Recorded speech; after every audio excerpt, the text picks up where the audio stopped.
Hello everybody. This is going to be section 6.2, and what we're going to be talking about is how to count the number of objects that are in a set.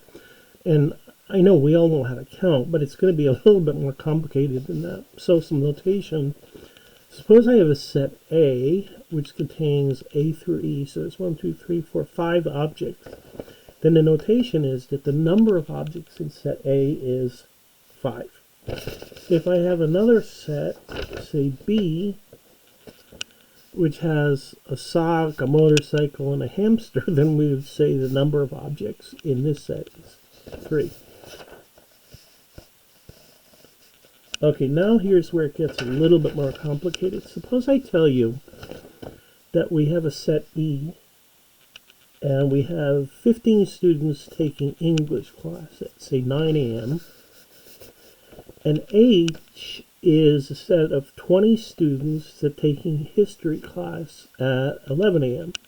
So obviously these are two different classes. Now, let's think about this. Is it possible that there are students that are taking English that are also taking history? In other words, it's possible there's some kind of an intersection. It'd be very unlikely that all these 15 students, there's nobody in common with this. Just think about your classes. Like if you're taking an English class and a finance class, it's very likely that you're going to have some students that are in both of the classes. So suppose we tell you that 7 students are taking both the English and the history class, and we would like to make a diagram of that. Again, our Venn diagram.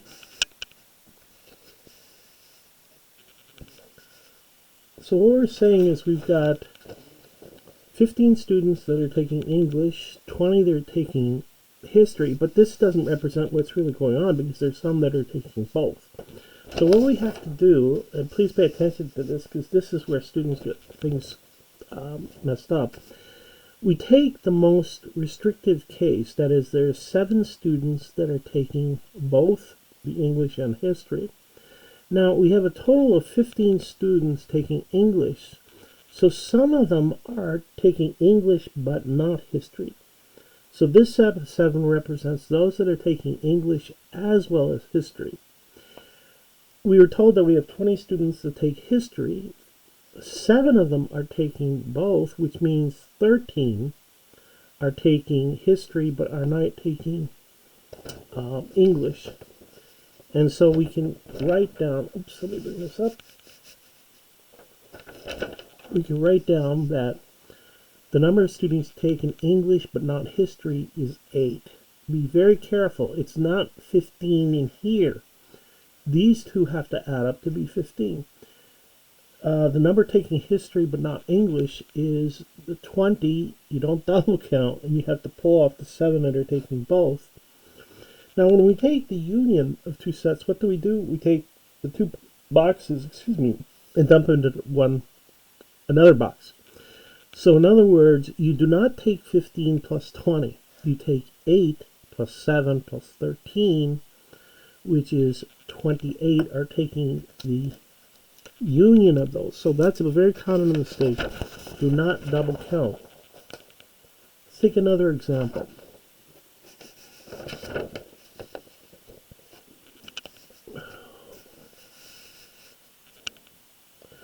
Suppose I tell you we surveyed 100 students and asked them whether they were taking psychology or biology. So it's a very similar thing, except we now have a universal set. In other words, we're taking a specific population, namely 100 students. Are you taking psychology or taking biology? And the response was the following. 61 are taking psychology, 18 are taking both, and 12 were taking neither. Alright, so you don't take all these numbers and add them up. You're going to have to break this up using a Venn diagram. So what we've got here is we have all the students, 100 students. Some of them are taking psychology, some are taking biology, some are taking both, And then what does this represent out here? Those students that are taking neither one. So what we're saying is 18 is in here. 61 are taking psychology, but we can't double count. So we go to some of the restrictive cases, namely, oops, bring this down, both or neither. That's going to put the 12 in here and the 18 in here. And then we can go from there and try to figure out what's going on with the rest of them. Okay, so usually you want to start with the most restrictive cases. So the intersection, in other words, psychology and biology, is 18. So there have to be 18 in here. We were told that there was a total of, 61 students that were taking psychology. Is that correct? Yeah, 61 were taking, 18 were taking both, 12 were taking neither. So we're going to use that information. We're going to put the 18 in here, the 12 that are not taking either one. Now, could I figure out how many are taking psychology but not biology? Yeah, you take the 61 and you subtract off the what? 18, so you're not double counting. All right, now if we think about it, this plus this plus this plus this has to add up to be what? The 100. You can't create or destroy students. Let me say that again. This number out here plus this one plus this one plus this one has to add up to be 100. You've got to account for all the students. So let's go back again. So conservation of students are neither created nor destroyed. So I have 18 here, this one, this one, this one, and this one have to add up to be 100. So if I take these three and subtract it from 100, I will know how many are in here. So if I add these guys up as 73, you subtract that out from 100, and I get 27 are in here. So you'll notice that we have to be very careful about not double counting. And notice that what I did was I chose the what? Both or neither one. Those are the most restrictive cases. So I could take and ask questions like, let me put this down here. So taking psychology but not biology would be what? Here, which would be 43. Taking neither has to be, taking psychology and biology is what? The intersection 18. Now, be very careful when I take the union. What does that mean? I take this number plus this number plus this number. I do not take this number plus this number. You're double counting. You'd be off by 18. So you take this, this, this. And that's how much how many students are taking either one. And that's where we get this guy. Now I want you to notice something. If I take the number of students, that are taking psychology and biology, I get 106. Notice that that's obviously more than the what? The 100 students that we have. There's a problem with that. If I take the number in the union plus the number in the intersection, I get the same number. And that is actually called the inclusion-exclusion principle. So it turns out that this is I'm not going to prove this to you, but the inclusion-exclusion principle says if I take the number of this set plus this set, that always adds up to be these two. In other words, I have four, I can think of them as variables. So if I know this one, and this one, I can figure out what this one is. If I know this one, and this one, and this one, I can figure out what that is. So let's take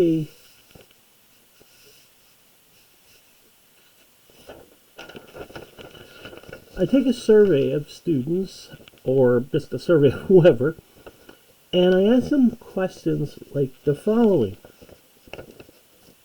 I have 30 people that like classical music.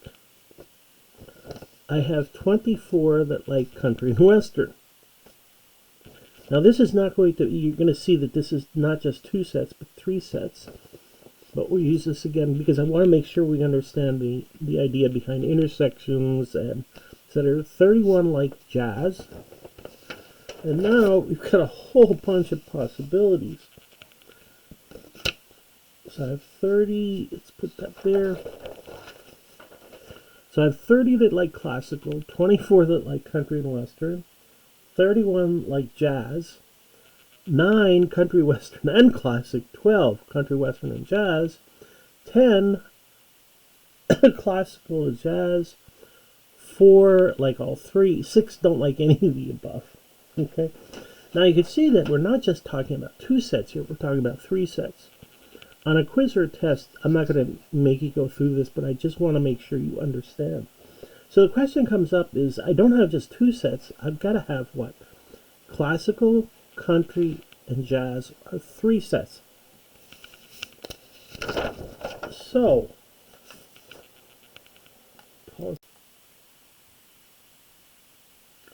okay, so we have country western, we have classical, and we have jazz.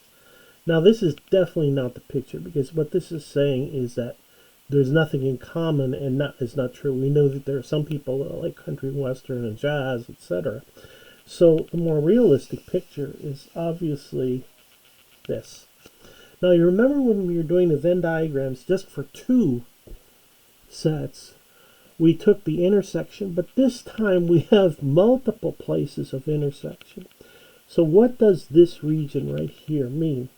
Right in here, it's those that like what? Classical and country western. What does this region mean? Classical and jazz. What does this mean? Notice we have things from country western, we have from classical and jazz. In other words, this is the all the people that like all 3 genres. What does it mean to be out here? They don't like any one of them. And we're told that that was, what, 6? Let's go back to here real quick. So we were told that 6 don't like any of, so we're putting 6 out here. Notice we had 4 that liked all 3, which means there'd be a 3 that goes in there. I apologize, I don't have enough space to put all the things, but what we do know is we could look up on our little chart there, our little table, that there were 5 that like country western and classical. What does this represent? They like all 3. 6 don't like these guys. So now what we have to do is we have to start taking, and I'm just showing you this for illustrative purposes.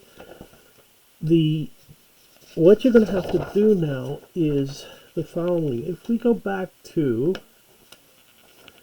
the ones that like country western and jazz, let me pull that up.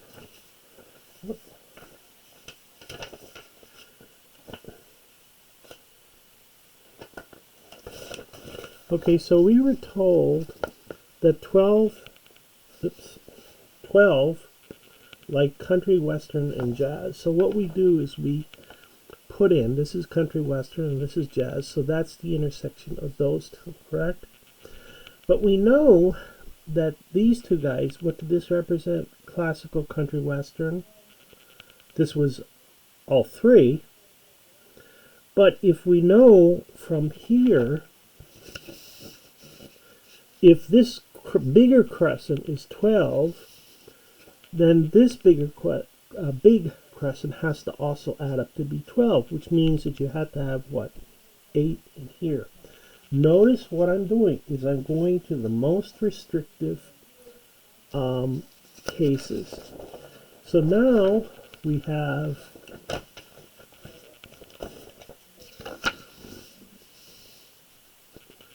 5, 4, 8, 6 don't like either one. Now, we were told that the country and western had a total of, what, 24.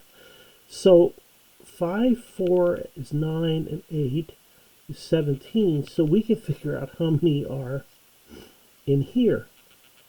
So if I take the 5, the 4, the 8, add them up, I get 17, subtract that from 24. I now have that there are, what, 7 in here. Notice what's happening. There's no formula to use here. You have to just go piece by piece by piece. So we now have what's left over. We need to figure out what this region is, this region, this region. We have 3 more to go. All right, so apparently 10 like classical and jazz. So that means this little crescent right here, which is, actually I drew it here. So if this little crescent right here is 10, that means this has to be 10, which means this guy has to be 6. Notice what I'm doing. There's no formula. We just go piece by piece by piece. We were told, I think it was 21 that were for this guy right here. No, excuse me. It was, what is that? Classical. Let's go back to our table.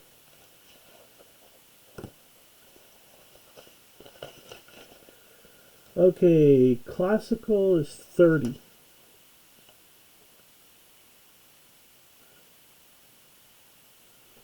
So if classical is 30, that means this has to add up to be, what, 30, correct? Now we used up 15, which means this has to be, what, 15. And the same type of an argument for the jazz. Jazz was, what, 31. So this has to all add up to be 31. This has to add up to be all 31. And so I subtract the 10 and the 18, and I get 13 here. And isn't this fun? Notice what happens if I have 3 sets. Things get really, really more complicated. So there's not going to be one like this on your quiz or your test, but for your homework, it's a good idea to, once you understand this, you're in good shape.